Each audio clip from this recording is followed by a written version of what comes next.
Is there any personal meaning for you, the Murakami books he's written? I mean, especially Wind Up Bird. I just identify with the protagonist. Yeah. I don't think there was any like meaning within the book that really screamed out at me. No huge symbol within the book that screamed out and just like formulated some opinion of mine. But I really identify with the protagonist. That is one thing. How so? I don't know. He's just really passive. He seems like a really laid-back guy, and I like to think of myself as pretty laid-back.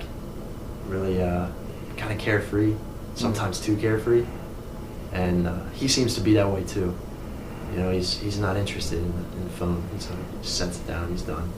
He's gonna go make some spaghetti. You know, it's just normal stuff. Yeah. You know, it's stuff anybody can identify with, I think. But I identified with him because of his passive nature. But you know, unlike Toru, you know, you are going places. Right. You are actively searching to go have an internship in Japan, interested in graduate work, interested in all these different things, in teaching. Right. So in that respect, you're kind of different too, right? Right. I am different than him. I am different. But there is that part of you that's I'm not passive. Toru, of course. Yeah. But there is that part of me that's passive. Right. I was talking to Satomi about this, and he was telling me about Murakami Ryu's book, Coin Locker Babies, and what was the name of one of the protagonists in there? Kiku, right. He said that when he was my age, he identified himself with Kiku.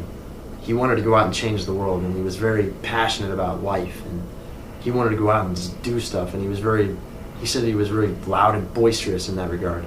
And he identified himself with Kiku, and in fact, he told me in his office that he still identifies himself with Kiku. But to me, Satomi seems to be actually a really passive guy. He looks like Toru in some ways. Yeah. To me, he looks like Toru, like very passive. You know, like just kind of laid back, kind of hands off. You know, don't get too close.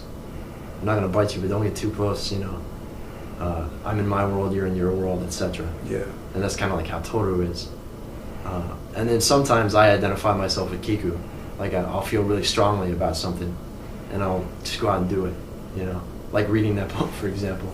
And I love to read it. Just read it passionately. Mm-hmm. Like I don't know if you could point to anything in the whole novel that Toru does with any sort of what I would consider grave passion. You know, something that he just like he dies to protect. Maybe it's just a relationship, but you know, finding his wife, finding Kumiko. But even then, it seems like he wastes so much time and like just kind of wallows within himself in the well, etc.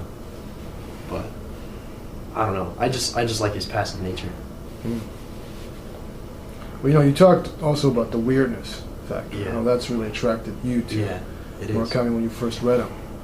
And I think about, of course, the author Franz Kafka. You know, Kafka War that Murakami got. You know, Kafka, in a way, I mean, Steve is reading American now, but has created this world, right? I mean, an adjective, Kafka-esque, to mean that kind of surreal, strange landscape. Yeah. The meaning just eludes grasp. You know, like Samuel Beckett's Waiting for Godot, and many of the plays written by him and other people like Ionesco around that period. So, have you read Kafka and writers similar to Murakami, or sort of his predecessors in some ways? Was Murakami the first person to kind of, you know, paint this landscape in literary fashion to you? Yeah, Murakami was probably the first one to show me that world. Yeah. Although I have read some basic Kafka, but I couldn't even remember what they are now. They didn't give you the kind of same kind of impression that Murakami did. No, they didn't. We read some stuff while I was in Austria, some Kafka things in my literature course, but at the time I wasn't really interested at all in any of that, so I just wanted to learn the language, and I ended up doing that. I satisfied that goal. But yeah, Murakami's been compared to many authors, like Kafka being one of them, like Philip K. Dick, you know, right? Like all kinds of authors. I can't even count how many of them, or you know, you could go on naming them forever. But and some people have said that that's what makes him original, is the fact that you can compare him to so many different authors might indicate that, in fact, he's an original. I don't know how true that is, but I still like him. Yeah. That weirdness, you know, and yet humorous too. It's humorous at times. Toru is passive, but he's not so passive that he never cracks a joke. You know, like for example, when he's talking to Mei Kasahara about, she's asking him, what would you do if you met a woman with 6 fingers and 4 breasts? You know, would you marry her? And kind of hypothetically speaking, and he says, well, no, I'd sell her to the circus. And she says, no, come on, seriously. And he's like, well, no. And then he gets serious again. But the fact that Murakami leaves room for that little joke has got to show something. It shows that Toru is a humorous character. That he's not just kind of a vegetable type guy, just living his vegetable existence. But yeah. What about other writers besides Murakami? Was he the first one to really make this important impact? I mean, I'm sure you, at the encouragement of many teachers, including those ones who inspired you, you read a number of books, authors, American writers. We couldn't help but read, right? Salinger's, Catcher in the Rye, which of course has a very close affiliation with Murakami himself. Yeah. All that. And of course Murakami's writing, according to Satomi, but also according to his own literary pedigree, right, is hugely influenced by contemporary American fiction. I mean, he is a major translator of Raymond Carver and so on.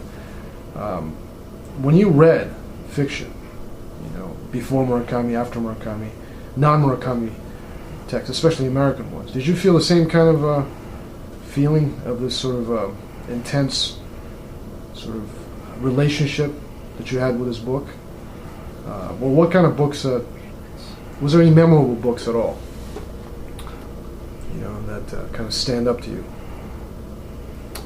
Memorable in the sense of being comparable to the feelings I get when I read the comparable.